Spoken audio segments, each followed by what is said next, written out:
하나님의 말씀은 요한복음 5장 1절부터 10절 말씀 우리 같이 교독하도록 하겠습니다. 제가 한 절 여러분이 한 절. 그 후에 유대인의 명절이 되어 예수께서 예루살렘에 올라가시니라. 예루살렘에 있는 양문 곁에 지브리말로 베데스다라는 것이 있는데 거기 이나 다시 있고 그 안에 많은 병자, 맹인, 다리 저는 사람, 혈기 마른 사람들이 누워 물의 움직임을 기다리니 이는 천사가 높은 곳에 내려와 물을 움직이게 하는데 움직이는 후에 모자를 따라가는 자는 어떤 병에 걸려진 자니라. 거기 38해 된 병자가 있더라. 예수께서 그 것을 보시고 병이 벌써 오래되어 가시고 이르시되 내가 보지 않느냐. 병자가 대답하되 주여 물이 움직일 때에 나를 못에 넣어주는 사람이 없어 내가 가는 동안에 다른 사람이 먼저 내려가나이다. 예수께서 이르시되 나가 내 자리를 보고라 하시니 같이 시작. 그 사람이 오나 자리를 보고라 그날은 한시이니. 아멘. 여기까지 볼게요. 할렐루야. 네. 저는 여러분 성경을 볼 때 어떤 본문이 정말 좋으십니까? 저는 기적을 행하고요, 병을 고치는 장면을 설교할 때면 가슴이 막 뜁니다.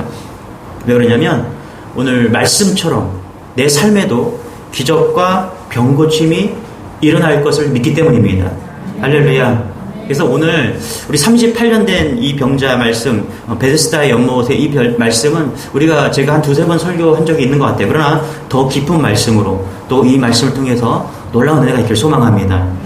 제가 원하는 것은 이거예요. 오늘 이 말씀 가운데, 이 예배 가운데 병 고침의 역사가 일어나는 거예요. 할렐루야. 마음이 치유되는 역사가 일어난 것입니다. 할렐루야. 오늘 본문의 배경은 우리가 잘 알고 있는 베데스다라고 하는 연못입니다. 성경을 보니까 이 연못은 양문 곁에 있는 연못이었다 이렇게 얘기합니다. 양문이 무엇이냐면 예루살렘 성전이 있어요. 여러 개의 문이 있는데 그 중에 제사로 바쳐질 양을 제물로 들고 가는 그런 문입니다. 자, 그래서 양문이다 이렇게 하는데요. 이 양문 곁에는 연못이 있었다라는 것이죠. 학자들에 따르면요, 우리가 생각하는 그런 작은 연못이 아니라 상당히 컸습니다. 그래서 그 제물을 이 양문에다가 양의 이 연못에 가서 씻고 깨끗하게 씻고 제물로 들어갔을 것이다 이렇게 추측을 하는 것이죠. 그 행각이 5개가 있다고 하는데 이 연못 주위에는 행각이 5개가 있다라고 이야기를 합니다. 행각이 뭐냐 하면 정자 정도로 생각하면 될 것 같아요. 여러분 우리 오두막 같은 거 있죠, 그렇죠? 그런 정자들이 5개 있었다. 그러니까 이 연못은 상당히 컸다, 그렇죠? 그것을 이야기하고 있다는 것이죠. 오늘 명절입니다. 지금 이 절기적으로 이 이스라엘 상황은, 예수님이 있는 상황은 명절입니다. 어떤 명절인지는 알 수 없지만 명절 기간에 모든 사람들이 예루살렘으로 모이고 있는 그런 상황 속에서 예수님은 오늘 베데스다 연못으로 가셨다는 것입니다. 우리 한번 2절 3절 같이 한번 읽어보기 시작. 예루살렘에 있는 양문 곁에 우리말로 베데스라 하는 못이 있는데 거기 행각 5이 있고 그 안에 많은 병자, 맹인, 다리 저는 사람, 혈기 마른 사람이 누워 물의 움직임을 기다리니. 자, 놀라운 일이 벌어지죠? 그 연못이죠? 그 연못에서 놀라운 일이 벌어집니다. 물이 동하면, 그럴 때 사람이 들어가면 치료된다, 그렇죠? 이런 얘기를 합니다. 4절 같이요, 시작. 이는 천사가 가끔 못에 내려와 물을 움직이게 하는데 움직인 후에 먼저 들어가는 자는 어떤 병에 걸렸든지 낫게 되미더라. 그렇죠? 언제부턴가 양을 씻던 그곳에 사람들이 몰려들기 시작했습니다. 그것도 몸 상태가 좋지 않은 환자들이 그곳에 이제 모여들기 시작한 것입니다. 왜 몰려들었습니까? 천사가 가끔 내려와서 물을 움직이게 했겠다라는 것입니다. 간헐천이라고 많이 생각합니다, 사람들이. 학자들은 간헐천으로 봐요. 그러니까 뭐 유황이 흐르는 그런 온천이나 뭐 이렇게 그랬지 않았을까 이제 이렇게 추측을 합니다. 자, 보세요. 천사들이 내려와서 가끔 물을 동하게 했습니다. 자, 그 순간에 제일 먼저 그 연못에 들어가는 한 사람, 어떤 병에 걸렸든지 그 한 사람은 치료되는 놀라운 기적이 있었다. 그래서 사람들은 그것을 모여들었다 이렇게 이야기하고 있다는 것입니다. 그래서 이 베데스다, 그곳의 이름을 베데스다라고 했거든요. 여러분 베데스다가 뭐죠? 베지라는 것은 집이라는 거거든요. 그러니까 그 다음에 데스다, 헤스다. 이건 헤세드에서 나온 말이에요. 그래서 베데스다예요. 베데스다. 그래서 뭐냐면 은혜의 집이다. 이렇게 뜻을 가지고 있는 거예요. 그래서 베데스다는 은혜의 집이다. 근데 여러분 잘 생각해 보세요. 베데스다 은혜의 집이라는 뜻을 가지고 있는데 정말 은혜가 있었을까요? 그 한 사람에게 가끔 천사가 내려와서 물을 동의하잖아, 그죠? 그러면 그때 한 사람에게는 은혜가 있죠. 그러나 거기에 모인 모든 사람에게는 은혜의 집이었을까요? 그렇지 않다라는 것입니다. 가끔 어쩌다가 가끔 그 첫 번째로 들어간 그 사람 가뭄에 콩나듯이 그 역사를 기적을 치료를 받은 그 한 사람에게는 은혜의 집일지 모르겠지만 그 곳에 모인 많은 사람들에게는 거기는 은혜의 집, 자비의 집이 아니라 고통의 집이 아니었을까 하는 생각을 해봅니다. 거기 있는 사람들이 어떻을까요, 여러분? 자, 보세요. 여기 연못이 있어요. 자, 천사가 내려와서 물이 동하기만을 계속 기다리고 있어요. 여러분, 그곳은 어떤 곳이었을까요? 사랑이 있는 곳이었을까요? 서로 섬김이 있고, 서로 배려함이 있고, 그런 곳이었을까요? 아니, 그곳은 경쟁이 있었을 것입니다. 저는, 어느 백화점에서, 오픈하는 날이었는데, 사람들이 그렇게 줄을 많이 쓴 걸 처음 봤습니다. 놀랍게. 저는 무슨 일이 있나 궁금했어요. 무슨 일이 있을까? 그랬더니 물어보니까 줄이 안 보여요. 물어보니까 오늘 백화점에서 오픈하는 날인데 거기서 뭔가 선물을 준대요. 그래서 사람들이 줄을 서 있는 거예요. 아, 대단하구나. 도대체 뭘 줄까 궁금한 그런 기억이 있습니다. 뭘 줬을까요? 오늘 여기 있는 그런 거예요. 만약에 백화점에서 한 사람만 준다 그러면은 사람 가지도 않았을 거예요. 욕했을 거예요. 치사하게 한 사람만 줘? 그죠? 네. 여기도 마찬가지예요. 한 사람만 구원받는데요. 한 사람만 치료받는데요. 그러니까 나머지 있는 많은 사람들, 몸이 불편한 그런 사람들, 특별히 몸이 제일 불편한 사람들, 그 사람들은 고침받을 수가 없는 것이죠. 여기 나오는 오늘 주인공 38년 된 병자처럼 몸을 움직이지 못하는 사람들은 실제로 치료받을 가능성은 없어요. 그래서 38년. 오히려 팔이 부러진 사람, 아주 가볍게 다친 사람은 달려갈 수 있죠. 아니, 도전해볼 수 있죠. 1등을 해보기 위해서 도전할 수가 있는 것이죠. 그러니까 이 38년 된 병자에게는 얼마나 분통이 터지겠습니까? 네, 그렇지 않습니까, 여러분? 여기는 경쟁의 집이었다. 은혜의 집이 아니라 경쟁의 집이었다. 이렇게 볼 수 있다는 것입니다. 그래서 뭐라고요? 먼저 들어가는 자. 그렇죠? 먼저 들어가는 자. 한 명만 치료받는다. 1등만 치료받는다. 그렇죠? 그래서 저는 베데스다는 자비의 집이 아니라 자비 없는 집이다. 이렇게 볼 수 있다는 것입니다. 여러분, 이 베데스다는 영적으로 보면요, 어떻게 보면 경쟁의 집입니다. 무한 경쟁이에요. 오직 1등만이 살아남을 수 있는 곳입니다. 그게 세상과 다를 게 뭐가 있냐는 거예요. 우리 세상에서 그렇게 생각하잖아요. 1등만 하면 돼. 1등만 하면 돼. 그렇죠? 박사학위 좋은 거 받으면 돼. 그래서 베데스다는요, 자비의 집이 아니라 지금 경쟁과 자비 없는 집이다. 이렇게 볼 수 있다는 것입니다. 여러분, 제 말이 이해되시죠? 그런데 여러분, 교회가 이럴 수 있다는 것을 여러분 잊지 마시기 바랍니다. 여기 하나님의 집이거든요. 세상에서 가장 자비가 많은 곳이 어디냐면 교회입니다. 세상에서 세상의 어떤 그 공간보다, 공동체보다, 모임보다 달라야 할 곳이 어디냐면 교회입니다. 그래서 여기는 교회의 다른 이름은 은혜의 집이 되어야 돼요. 구원의 집이 되어야 돼요. 자비의 집이 되어야 돼요. 그래서 여러분, 이 요한복음 5장 이 베데스다 연문의 자비의 집이 이것은 교회와 매치가 될 수 있는 것입니다. 그런데 여러분, 우리가 교회가 까딱 잘못하면은 오늘 요한복음 5장에 나오는 이름만 베데스다, 이름만 은혜의 집인, 이름만 자비의 집인 그런 연못 같은 그런 존재가 될 수 있다는 거예요. 여러분, 제 말이 이해되시죠? 네. 여러분, 이름만 자비의 집인 교회를 다녀보신 적이 있습니까? 까딱 잘못하면요, 오늘 베데스다 연못처럼 교회가 그렇게 변할 수 있다는 거예요. 베데스다 연못이 어떤 곳입니까? 은혜가 전혀 없지는 않아요. 어쩌다가 가뭄에 콩나듯이 어쩌다가 한 번씩 천사가 와서 물을 동하면 어쩌다가 은혜가 있긴 해요. 은혜가 아예 없긴 없어요. 없긴 건 아니에요. 어쩌다가 은혜가 있긴 있습니다. 온라인상에 이런 한 분이 이런 글을 남겼어요. 어떤 글을 남겼냐면 이런 거였어요. 이분이 베데스다 연못과 같은 교회를 다니는 그런 사람이었던 것 같아요. 한번 제가 읽어드릴게요.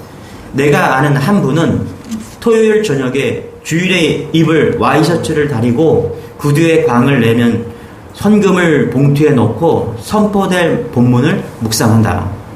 주일 아침에는 깔끔하게 면도를 하고 머리에 기름을 바르며 평일에는 사용하지 않는 향수를 뿌리고 말씀을 받을 기대에 부풀어 교회당으로 향한다. 그러나 본문과 전혀 상관없는 설교로 인해 거의 매 주일마다 상처를 받고 집으로 돌아온다. 어느 날 그는 울면서 이렇게 기도했다. 하나님, 제가 준비한 것의 10분의 1만큼이라도 위로해 주세요. 저는 이 글을 쓰신 분이 우리 교회 성도가 아니기를 소망합니다. 그리고 절대로 우리 교회가 이런 교회로 전락되지 않기를 소망합니다. 주님의 교회가 은혜의 집이 되기를 소망합니다.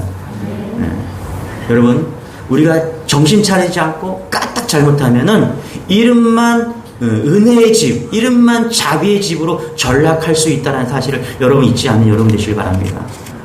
진짜 베데스다 연못이 아니라 진짜 베데스다 은혜가 있는 그런 예수님을 닮은 교회가 되기를 소망합니다. 할렐루야. 여러분 이것을 위해서 기도하셔야 돼요. 교회를 만드는 것은요, 여러분 목회자만의 그런 것이 아닙니다. 지금 베데스다 연못 가에 있는 사람들이 누구예요? 그 사람들이 지금 반영하고 있는 거예요. 어떤 사람들은 이럴 수 있습니다. 그래, 이번에는 물이 동하면 이번에는 당신이 제일 먼저 가서 치료받으세요. 왜냐? 당신이 가장 고통이 크니까 당신이 제일 먼저 이번에 물이 동하면 당신이 먼저 가서 치료를 받으세요. 그래서 모든 사람이 도와줄 수 있어요. 그렇게 해서 은혜가 될 수 있는 거죠. 그래서 자비의 집이 될 수가 있어요. 그러나 이 연못은 그렇지 않은 것 같아요. 무조건 1등 해야 돼요. 다른 사람들을 다 제끼고 1등 해야 되는 거죠. 그래서 여러분, 은혜의 집은 어떻게 해요? 은혜의 집은 목회자와 성도들이 함께 만들어 가야 된다. 우리 주님의 교회가 그런 은혜가 있기를 소망합니다. 요한복음 1장 14절 같이 한번 읽고 시작. 말씀이 육신이 되어 우리 가운데 거하심에 우리가 그의 영광을 보니 아버지의 독생자의 영광이요 은혜와 진리가 충만하더라. 우리가 진짜 우리가 은혜의 집이 되기 위해서는 누가 우리 안에 있어야 돼? 예수 그리스도가 있어야 된답니다. 할렐루야. 여러분, 이 베데스다 연못이란 그것이 아니라 진짜 은혜의 집이 되기 위해서는 예수 그리스도가 우리와 함께 해야 된다는 것입니다. 오늘 메시지는요, 그거예요. 베데스다 연못이 아니라 예수님을 만나야 된다. 이 얘기를 하고 있는 것이죠. 우리 5절 같이 한번 읽어볼게요. 시작. 거기 38해 된 병자가 있더라. 그렇죠. 38년 된 병자가 있더라. 여러분 혹시 이 38년 된 병자의 이름이 뭔지 아십니까? 이름이 뭔지 아세요? 모르죠. 저도 몰라요. 이 사람의 이름을 성경에 기록하지 않았기 때문에. 그런데 이렇게 생각했어요. 왜 이름을 기억하지 않았을까? 이 요한복음을 기록한 요한은 의도가 분명했어요. 뭐냐면 중요한 것은 뭐냐면 이 사람이 이름이 중요한 게 아니라 이 사람은 몇 년 동안 병을 앓고 있었다? 38년 동안 병을 앓고 있었다. 38년 된 병자라는 것은 38년 동안 병이 치료받지 못하고 그대로 있었다. 여러분, 38년 동안 병을 치료받지 못하고 있었다. 어떤 일이 벌어질까요? 포기했다는 것입니다. 포기했다는 거예요. 아무것도 안 돼. 뭐 이것도 안 되고 저것도 안 되고 다 포기했다는 거죠. 그게 38년 된 지금 이 횟수가 말하는 거예요. 여러분, 우리가 신앙생활 하면서 전능하신 하나님을 믿으면서요, 38년 된 병자처럼 체념하고 그렇게 포기하고 살아가고 있지는 않습니까? 자녀를 체념하고요, 남편을 체념하고, 저 인간은 도대체가 변하지가 않아 하면서 포기해버린 그런 사건과 문제들과 기도 제목이 없습니까? 전능하신 하나님을 믿으시기 바랍니다. 포기하지 마시기 바랍니다. 38년 된 이 병자에게 찾아오신 것처럼 예수님이 찾아올 것입니다. 할렐루야. 저는 이번 주에, 올해 가장 기쁜 점심을 어제 먹었어요. 어떤 청년이, 우리 권사님 자녀인데, 그 청년이 이제 직장을 이제 다녀서 월급을 타서 식사 대접을 한다고 초청을 해서 밥을 얻어먹어요. 눈물이 나더라고요. 교회는 나오지 않은 청년이에요. 그러나 목사에게 밥을 사주고 기도합니다. 그 청년이 돌아올 것을 기도합니다. 포기하지 않는 거예요. 저는 포기하지 않습니다. 예수님도 포기하지 않았는데 우리가 왜 포기합니까? 언젠가 목사에게 밥을 사줄 정도면은 교회에 대한 호의가 있는 거 아니겠습니까? 언젠가 돌아올 희망이 있다. 저는 그게 밥이 너무 맛있었는데 왜 맛있냐면 다시 희망을 품게 한 거예요. 그 친구가 나에게 밥을 사줬다는 것은 교회에 대한 아름다운 마음이 있는 거 아니겠습니까? 여러분 밥 한 끼 사는 게 쉽나요? 쉬운 게 아닙니다, 여러분. 관심이 있고 뭔가 있어야지 밥을 사는 거 아니겠습니까? 저는 소망을 봤어요. 내가 계속 기도해야 되겠구나. 저 친구가 교회에 계속 나올 수 있도록 어느 순간에 하나님께서 그의 마음을 움직여서 나올 수 있도록 기도해야 되겠구나. 여러분, 우리가 예수님을 믿으면서 38년 된 이 병자처럼 포기하고 인생 끝났다라고, 이 문제는 내가 어떻게 할 수 없구나 하고 포기한 것이 있다면 오늘 다시 한번 주님을 바라보는 여러분 되시길 바랍니다. 이 38년 된 이 38이라는 숫자는요, 그냥 쓴 숫자가 아닙니다. 이 38년이라는 이 숫자 안에는 하나님의 의도가 있어요. 왜 그러냐면 이스라엘 백성들이 가나안 땅을 들어갈 때 이제 시내산에서 그 십계명을 받는 2년을 빼고서는 38년 광야 생활을 했기 때문에 그래요. 그래서 어떻게 보면 예수님은 아마 광야 생활의 38년과 이 38년 된 병자의 그런 아픔과 고통을 같이 이야기하기 위해서 이렇게 했는지도 모르겠다는 것이죠. 이스라엘 백성들이 38년 동안 광야를 다니면서 무엇을 했습니까? 그들은 다 놓아야 했습니다. 그들은 포기하는 것을 배웠어요. 그들이 할 수 있는 모든 것을 38년 동안 할 수 있는 것을 모든 것을 포기하고 누구를 부여잡는 거예요? 오직 하나님을 부여잡는 것을 배운 거예요. 여러분, 우리가 할 수 있는 것은 다 포기하십시오. 그러나 그 포기한 가운데서도 주님을 향한 마음은 다시금 솟아나길 소망합니다. 네. 여러분들이 우리 삶 속에서 포기하는 것들이 있습니다. 그러나 믿음으로 다시금 새롭게 솟아나는 은혜가 있기를 소망합니다. 그래서 38년이에요. 여러분의 가정에 38년 된 그런 문제들, 여러분의 가정에 38년 된 내 자녀들, 도대체가 변하지 않는 그 자녀들, 여러분 포기하지 마시고 믿음을 갖는 여러분 되시길 바랍니다.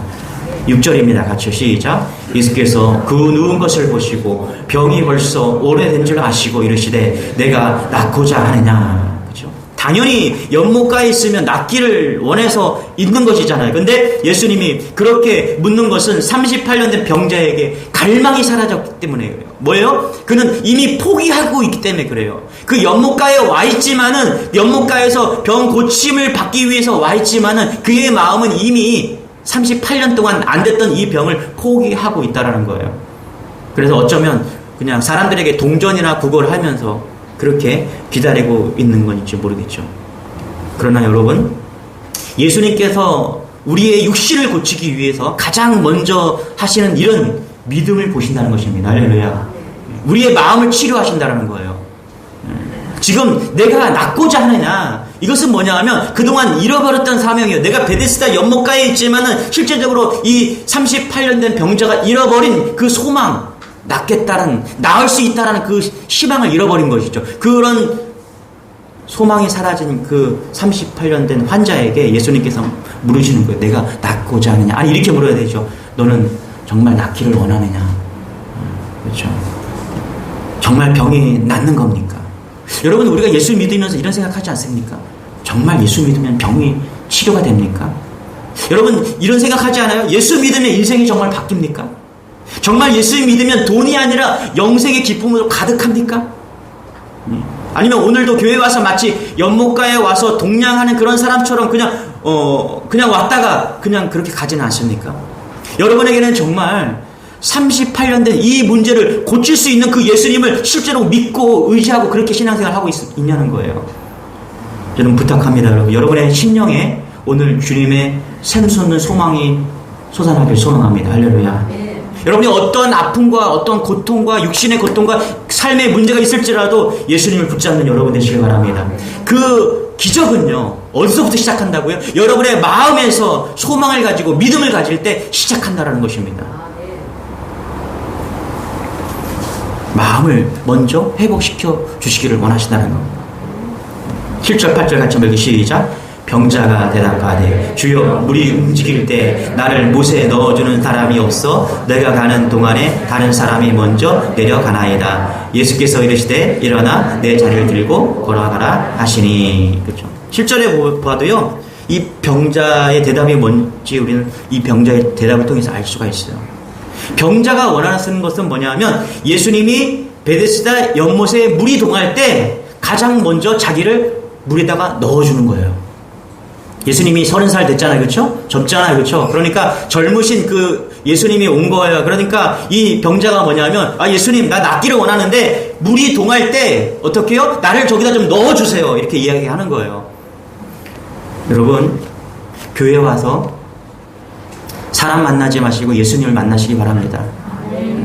우리가 교회 와서 사람 좋다. 어떤 분이 그래요. 교회에 오니까 너무 사람들이 좋습니다. 너무너무 친절하고 자기에게 관심을 가져주고 환대해줘서 너무너무 고맙고 좋다고 이야기합니다. 여러분 그것도 좋아요. 우리 그런 교회 돼야 됩니다. 그러나 진짜 중요한 것은 교회에 와서 사람 만나는 게 아니라 예수 만나기를 소망합니다. 할렐루야. 오늘 지금 이 예수님은 뭐냐 하면 이거 묻고 있는 거예요. 네가 나를 만날 거냐 아니면 베데스다 연못을 계속 추구할 거냐 계속 묻고 있는 거예요. 아직까지 38년 된 병자는 예수님이 누구신지 깨닫고 있지 못하는 거예요. 그래서 뭐라고요? 예수님 나를 저 베데스다 연못가에 좀 넣어주세요 이러고 있는 거예요. 반장하는 거죠. 그렇죠? 여러분 이 병자가 지금 범하고 있는 잘못이 뭡니까? 여전히 그는 자비 없는 그 베데스다 연못가를 주시하고 있다는 거예요. 그 베데스다 연못이 자기에게 뭔가를 또 여전히 해주고 있을 거라고 기대하고 있는 거예요. 아니에요. 여러분 베데스다 연못 그 자비 없는 집이 문제가 아니라 자비의 집 대신 진실한 자비의 집 대신 예수 그리스도가 주님을 오늘 만나야 된다는 것입니다. 할렐루야. 여러분 우리는요 이렇게 신앙생활 하면서 살아갈 때가 너무나 많아요. 여전히 우리는요 뭐라고 하냐면 주님 저 베데스다에 저를 좀 넣어주세요 이렇게 기도할 때가 너무나 많습니다. 이미 예수님이 나와 함께 계시고요 이미 나와 함께 능력의 예수님이 나와 함께 계심에도 불구하고 여전히 우리는 베데스다를 추구할 때가 너무나 많다는 거예요. 주님 우리 자녀 좀 풀리게 해주세요. 이건 뭐 어떤 기도가 똑같습니까? 예수님 빨리 베데스다에 우리 자녀 좀 넣어주세요 이런 건 똑같은 거예요. 여러분 그렇게 기도하지 마시고요 우리 자녀가 주님과 늘 동행하게 도와주세요. 주님과 함께 있으면요 모든 문제들이 풀리는 거예요. 할렐루야. 주님과 함께 있으면 여러분 승리하는 인생이 되는 것입니다. 그 메시지를 놓치지 않는 여러분 되시길 바랍니다. 주님이 옆에 있어도 주님이 그분이 누군지 모르고 지금 베데스다에 넣어주기만을 바라는 그 놀라운 그 믿음, 어떻게 보면 정말 놀라운 믿음이죠.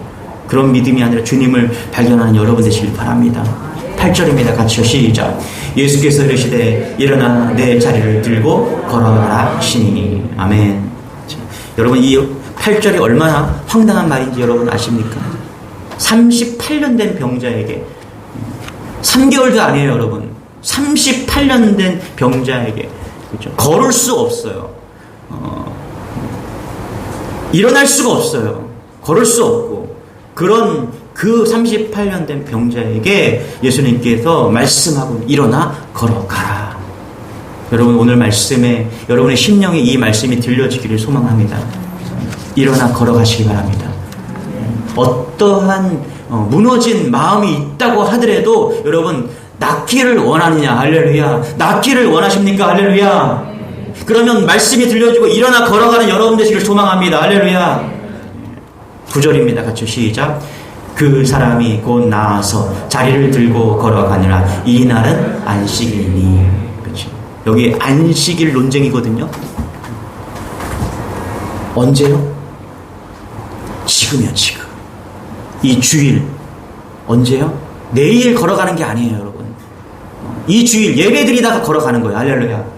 오늘 이 예배드리다가 오늘 말씀을 듣고 여러분의 마음이 일어나길 소망합니다. 할렐루야. 내일 일어나는 게 아니에요. 언젠가는 일어날 것이 아니에요. 지금 이 순간에 일어나는 안식, 이날은 안식일이다. 그렇죠? 유대인들이 바리새인과 서두개인들이 가장 싫어하는 그날, 지금 이날에 역사가 일어나야 되는 거예요. 여러분 믿음은 오늘입니다. 지금 이 순간입니다. 여러분들의 마음이 오늘 일어나시잖아요. 여러분의 마음이 무너지고 답답하고 절망 가운데 있는 마음이 오늘 일어나잖아요. 여러분의 삶 속에 기적이 일어날 것을 믿습니다. 할렐루야. 이걸 믿으셔야 돼요. 저는 이 하나님을 믿습니다. 그래서 날마다 기적 같은 삶이에요, 사실. 말씀을 정리하면서 1절, 3절 같이 한번 읽어볼게요. 시작. 그 후에 유대인의 명절이 되어 예수께서 예루살렘에 올라가시니라. 3절 시작. 그 안에 많은 병자, 맹인, 다리 저는 사람, 혈기 많은 사람들이 누워 물의 움직임을 기다리니. 여기 보니까 뭐라 그래요? 맹인, 다리 저는 사람, 혈기 많은 사람들. 이 사람들의 공통점이 뭐냐면 그들은 스스로 고침받을 수 없는 사람들입니다.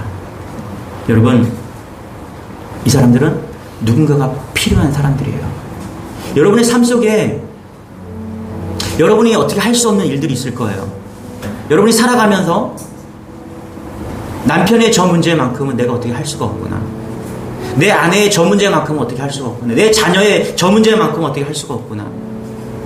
오늘 영혼을 향해서 우리가 구원받기 위해서 이름을 적었습니다. 여러분, 그것은 우리가 할 수 없는 것입니다. 그럴 때 우리는 뭐 해야 됩니까? 여러분, 그를 향해서 예수님이 찾아오신다는 것을 잊지 마시기 바랍니다. 예수님은 오늘 일부러 예루살렘을 많은 사람들이 명절이 되어서 예루살렘 성전을 향해서 간 것이 아니라 일부러 어떻게 해요? 베데스다 연못가로 찾아오신 것입니다. 왜요? 병자, 맹인, 다리 저는 사람사, 혈기 마른 자들은 아무것도 할 수 없기 때문에, 할 수 없다는 것을 아시기 때문에 예수님께서 일부러 찾아오신 것입니다. 여러분 삶 속에 아무것도 할 수 없는 그 문제가 있다면 오늘 예수님께서는 여러분의 찾아오실 것입니다. 예수님을 영접하시기 바랍니다. 예수님께 도움을 구하시기 바랍니다. 예수님을 바로 보시기 바랍니다. 그럴 때 놀라운 역사가 나타날 것입니다. 할렐루야. 이 믿음을 가지시고 또 한 주간 승리하는 여러분 되시길 축원합니다.